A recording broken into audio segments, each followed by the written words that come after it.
Hey now, what is up everybody? My name is Mike Brown, aka ReviewKingMB, and I just got done watching Luke Cage. Yes, Luke Cage is a 2016 Marvel Netflix series, and I just got done watching the whole thing, and I wanted to do that. I wanted to finish it before I made a video, before I gave my thoughts, but this is not a spoiler. No, I won't get into spoilers. I won't give any more details or information more than I have to.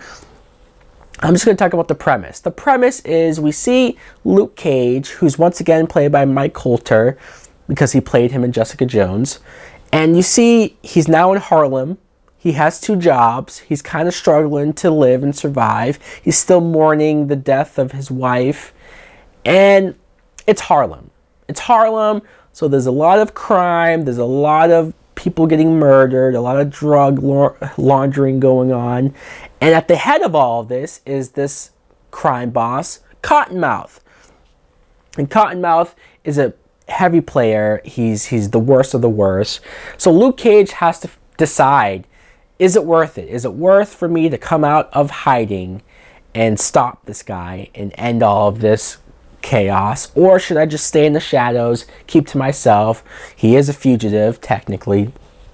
Now, what I thought of Luke Cage was, I really enjoyed this series. I did. And I will say the first couple episodes, I was liking it. I was like, okay, I'm digging the story. I'm digging these characters. But it wasn't until episode 4 where we got flashbacks. We got his backstory. We saw him in prison and saw just everything going on there, how he became Luke Cage. That's when I fell in love with the story, this character, this show, because this is why I complain about certain superhero shows on network TV. Because when I watch a show like this on Netflix and how much time, care, and effort they put into the writing, into the story, into setting up all of the relationships and making me care about the situations going on, making me care about everything that's about to happen and things that are being set up and paid off later on, these writers know what the hell they're doing. And that's why I love it. That's why I appreciate it. I want to talk about Mike Colter as Luke Cage because I really enjoyed him as the lead. I was a little curious on whether Luke Cage could sustain his own series. I enjoyed him as a side character on Jessica Jones, but essentially he's a big dude that you can't kill him. His skin is like steel. He can take bullets. And you can't hurt the guy, so you wonder if a show surrounding a guy like that, would it be interesting? But this show made it work. There are points where he is vulnerable, and you have to do that. You have to make a character where you could feel bad for, where you could feel like something can actually happen to him. The main villain, Cottonmouth, I enjoyed him. I don't want to make too many comparisons to Wilson Fisk. It's hard not to. You just can't help but think of, just compare it. But he wasn't the same. He was very different. I like that the show did make you at least get his backstory as well, see his side of it, and see how he was sort of against his choice, thrown into this since he was a teenager.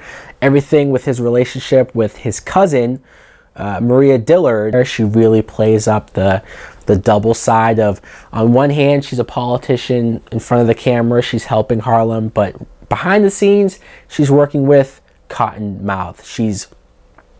She's in this drug trade. She's using dirty money and all of this stuff, and she was a really evil character in a lot of ways.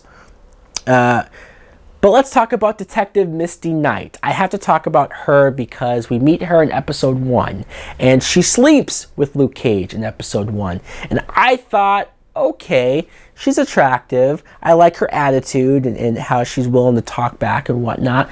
But I didn't love the fact that Luke Cage had another love interest, because I, for one, just loved him and Jessica Jones together. I did. Now, who knows where the relationship stood at the end of her series, because it's kind of up in the air. So I get it. I get that he's might just see what else is out there. Maybe I'm the only one, but I'm like, what about Jessica? What about Jessica? But I did like Misty Knight, though, because she was capable. She was a detective. She got in there. And also, I didn't realize until I looked it up that she's from the comic books. She's been a Marvel character since like the 70s, and she's been around. I read up on her and her dealing with the X-Men and Luke Cage and all of this stuff. I was like, wow, this is a real character that they plan on doing something with.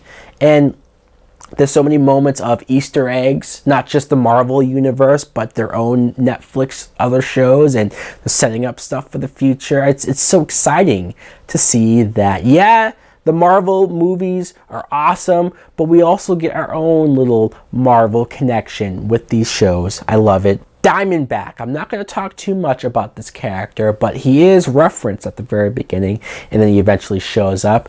And that's where the show went to a different level for me as far as villains goes. Like, he was a great character, great villain, great connection to Luke Cage, but that's all I'm going to say about that. Also, there's a character called Pops, who I really liked as well. He was just a warm, endearing character. He ran a barber shop that everybody went to, and he sort of gave life advice to and lessons, and he was just the fatherly figure of everybody in the town. Really liked him.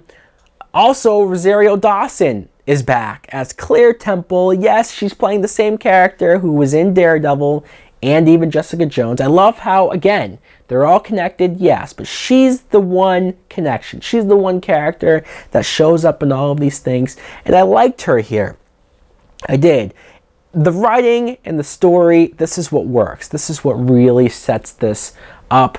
But I think more importantly, just the idea, the fact that Marvel was able to make a Luke Cage show, but they also weren't afraid to shy away from any current events, current issues that are going on with, I don't know, a black guy in a hoodie being gunned down by cops. Like, this show addresses stuff like that. This show addresses how much a place like Harlem, or really anybody in the world, anyone of color, might look up to Luke Cage, might want to be like Luke Cage, or have somebody like Luke Cage be a hero for them. I like that it wasn't hitting you over the head with it, but it was very much there. It was very much, it didn't shy away from it. I love that. It makes this show even more important, more relevant. And I think as much as I'm looking forward to Black Panther for doing things for the first time in Hollywood in many ways, this show is right there as well. This is like the first Marvel anything where they use the N-word. I mean, you know, I know some people get uncomfortable with the N-word. They don't like it. They don't want to hear it. But this is Harlem. The story, the subject matter we're dealing with, and it's an all-black cast. People are going to be throwing that word around, and it wasn't even something that I thought about beforehand on whether or not they would do it, but they did, and it worked. It was natural. The only bad thing about it is that it's over. It's over. I watched it so freaking fast that now, what do I watch now? I have to move on and watch something else. So guys, let me know in the comments below, what did you think about Luke Cage? If you watched it, or if you've only watched some episodes, let's talk about it. Thanks for watching. Like, comment, subscribe. Later!